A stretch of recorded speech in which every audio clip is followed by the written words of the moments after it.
বিসমিল্লাহির রহমানির রহিম। আম বাগানে আছি, নিশ্চয়ই আম নিয়েই আজকে কথা বলবো। আল্লাহর রহমতে দেখা যাচ্ছে এখানে যথেষ্ট পরিমাণে আমে দানা বেঁধেছে এবং সেটা মোটামুটি একজন চাষি ভাইয়ের জন্য কিংবা আম চাষি যারা আছেন তাদের জন্য খুবই ভালো একটা দিক। তো এখানে আজকে কথা বলবো আম চাষে যে গুটি হওয়ার পরে আপনাকে কেন বোরন স্প্রে করতে হবে এবং এই সময়টাতে স্প্রে করলে কি কি আপনি উপকৃত হবেন। যেমন ধরেন, আপনার জমিতে যদি বোরনের ঘাটতি থাকে সেক্ষেত্রে আপনার এই যে দেখেন একটা ডালের মধ্যে প্রচুর পরিমাণে দানা কিন্তু আসছে।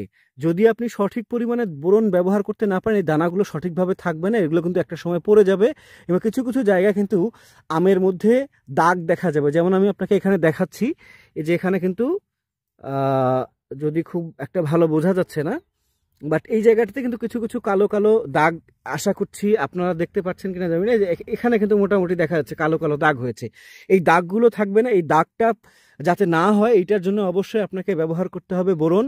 এবং আরেকটা বিষয় হচ্ছে এই গুটি যাতে ঝরে না পড়ে সেটার জন্য আপনাকে ব্যবহার করতে হবে বোরন। এবং আরও একটা সবথেকে গুরুত্বপূর্ণ, আম যখন মোটামুটি বড় হয়ে যায় ঠিক সেই সময়টাতে কিন্তু আমের আমরা গুরুত্বপূর্ণ একটা সমস্যা দেখি, যেটা আমাদের বাজারে মোটামুটি অনেক লসের একটা সম্ভাবনা দেখা দেয় যদি ওরকমটা হয়। কারণ ফাটা আম মানুষ কিন্তু চায়, আম কিন্তু ফেটে যায় একটা সময়। তো যদি আমের ফাটা রোধ করতে চান কিংবা এরকমভাবে সুস্থ সবল আম যদি বাজারে নিয়ে যেতে চান, দাগহীন আম যদি নিয়ে যেতে চান, সেক্ষেত্রে কিন্তু অবশ্যই আপনাকে বোরনের সঠিক ব্যবহার করতে হবে। এখন এই যে দেখেন আমের আকৃতিটা কিন্তু অনেকটা আঁকানো বাঁকানো দেখা যাচ্ছে, এবড়ো থেবড়ো একটা আকার ধারণ করেছে, যেটা স্বাভাবিক কোনো অবস্থান বলা যায় না। আমি যদি আরো একটা দেখাই, এইটার আমটা দেখেন মোটামুটি আমের একটু এবড়ো থেবড়ো টাইপের হয়ে গেছে।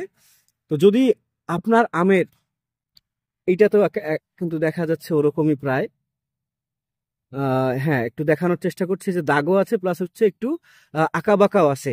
তো আপনার জমিতে যদি বোরন আপনি সঠিক নিয়মে সঠিকভাবে প্রয়োগ করতে পারেন তাহলে আপনার গুটি ঝরা বন্ধ হবে। তারপরে হচ্ছে আপনার গুটিতে দাগ বাঁধাগুলো, যেগুলো দাগ আসবে সেগুলো দাগ ইনশাল্লাহ থাকবে না।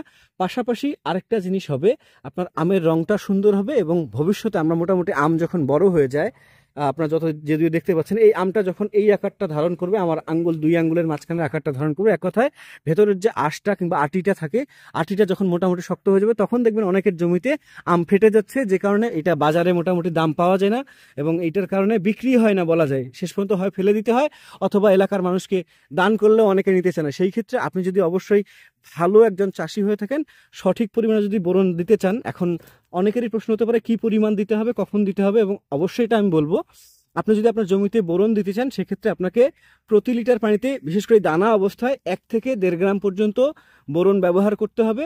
দেওয়ার পরে তাহলে আপনি স্প্রে করবেন। আর যদি আম বড় হওয়ার পরে স্প্রে করেন, বিশেষ করে আমি যদি আকৃতিটা দেখাই, এখানে যদিও আমটা আশেপাশে দেখা যাচ্ছে না, আম যদি মনে করেন মাঝারি সাইজের হয়, এক কথায় 2 ইঞ্চির বেশি হয়ে যায় যখন, ঠিক সেই সময়টাতে যদি আসে সেই ক্ষেত্রে আপনাকে ব্যবহার করতে হবে 2 গ্রাম করে। যদি 2 গ্রাম পরিমাণে ব্যবহার করেন তাহলে আশা করছি আপনার আম ফাটবে না এবং আপনি মোটামুটি একজন সফল চাষি হতে পারবেন, এতটুকু বিশ্বাস রাখছি। তো আগামী ভিডিও পর্যন্ত ভালো থাকবেন। আসসালামু আলাইকুম।